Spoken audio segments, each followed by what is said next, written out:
Hi! In front of me is Xiaomi Redmi Note 11s, and today I would like to show you how you can change theme of this Xiaomi. Start by opening settings. Now you need to select themes over here and click on themes at the bottom left corner if they are not already on. Now tap on the search bar, type in wherever you wish to, like C, and select the best theme for you. I will go with that one.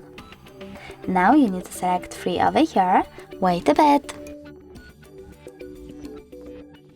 and tap on apply.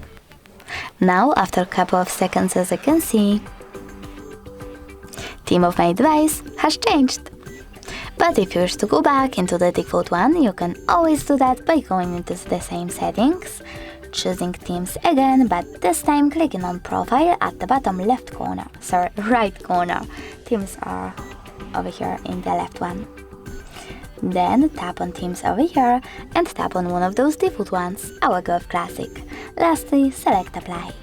Thanks so much for watching. If you enjoyed this video, don't forget to leave a like, comment and subscribe. Bye!